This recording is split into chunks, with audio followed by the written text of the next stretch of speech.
What's up, YouTube? Mike from Mass here, Mass Aquariums, and I think a 40-gallon planted tank update is long overdue.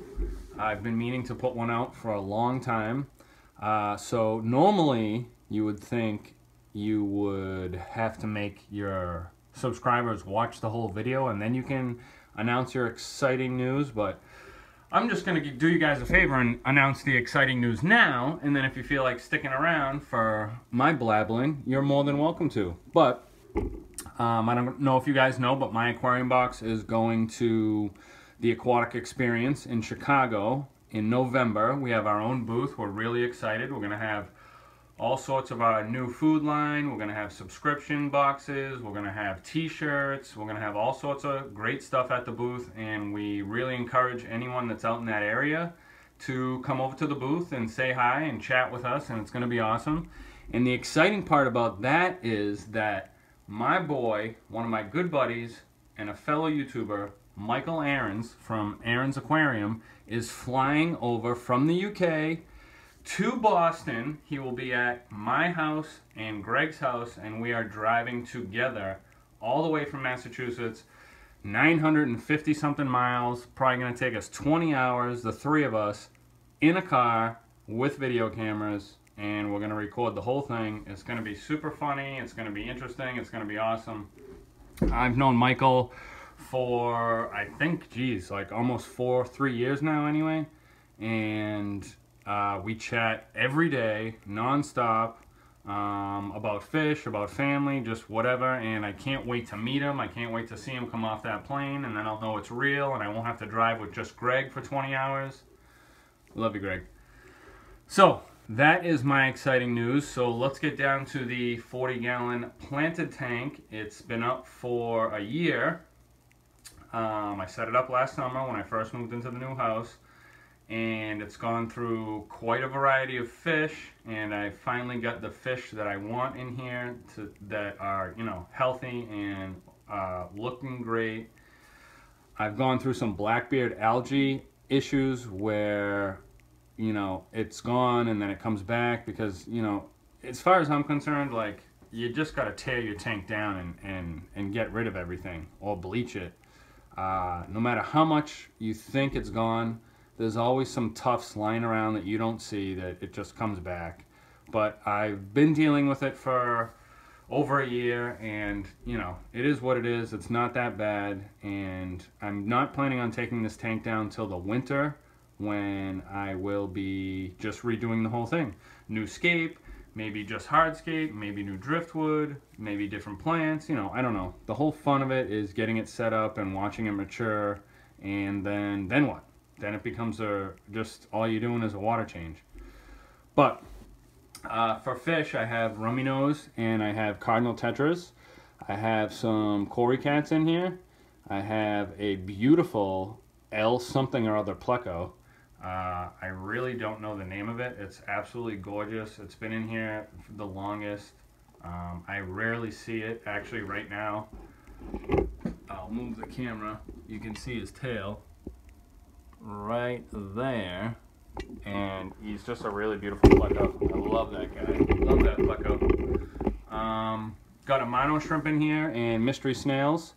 I've contemplated getting a few Siamese algae eaters in here, but you know, my local fish store hardly ever has them, and I mean, if I do get them, I'm sure they'll munch on the blackbeard, but you know, then it's just more fish I have to feed, more bio load. I think it can handle it. The Anubias, sorry about that. The Anubias has been flowering like crazy. It keeps shooting up flowers just about every week. I'm sure if I had the right kind of setup, I could get them to go to the top out of the tank and flower. If anybody has any tips on that, give me a go. I removed all the rock from the right side. It was just, I thought it was going to look good and I was going to start to make a path, but it just got covered in blackbeard and it just ended up looking awful, so I removed that. I took out the driftwood because for some reason I thought it looked great before, but once the crypt started to grow in and flow across the tank, it kind of just looked stupid. because when the tank was pretty much bare, the driftwood had that left to right flow, and it looked really cool.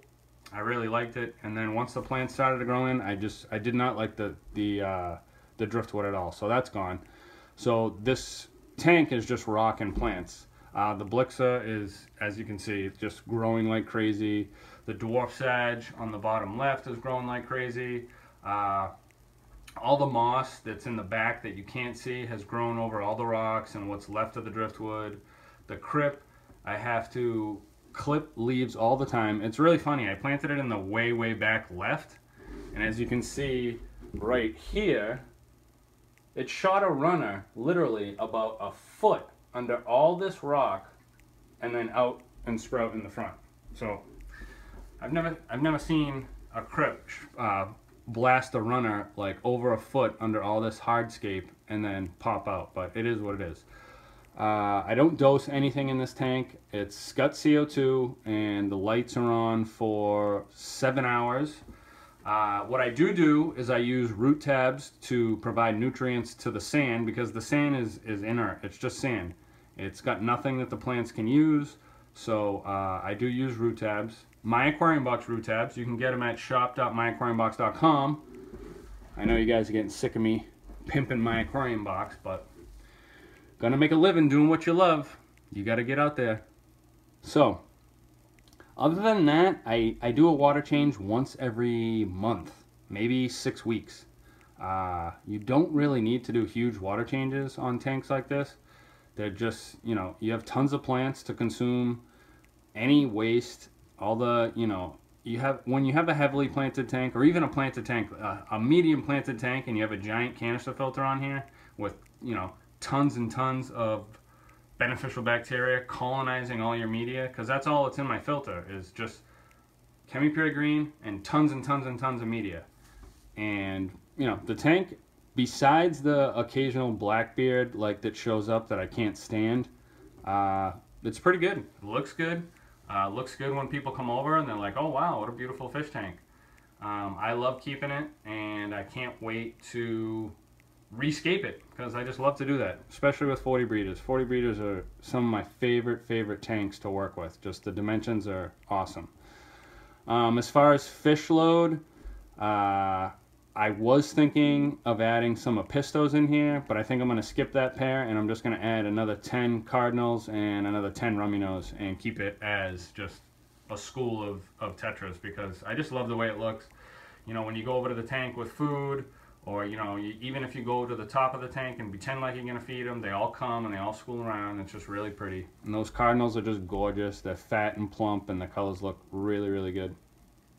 And that's about it. That's the update on this. Getting ready to figure out what I'm going to do with my 135 sponsored from SC Aquariums. It was originally going to be a big reef tank, and I was going to combine my 10-gallon and my 40-gallon reef into that big reef tank, but I don't know if it's going to fit through the door, and a lot of comments have been saying just take the door jamb off and remove this and remove that. Like, I got a hectic life. I don't need to be doing that stuff. I don't have the money to hire somebody to do it. And, you know, I'm like a keep it simple, stupid kind of guy. If it doesn't fit, it's staying in the garage, and I'm going to do a native New England aquarium with some bluegill or bass or, you know, whatever type of native fish that is legal for me to keep in a fish tank, and that's where it's going to be. It's going to be in the garage. Big air stone in there, will not freeze.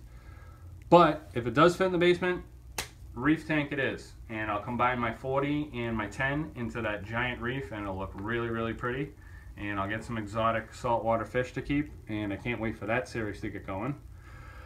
So I've rambled enough. If you've stuck around this long, thank you very much. Thank you to all my subscribers. I appreciate all the support and the views, and constantly keeping the comments coming, feedback and all that. I really appreciate it. Don't forget to go get your My Aquarium Box at www.myaquariumbox.com, and don't forget to go buy some of our new fish food at shop.myaquariumbox.com. I'm out.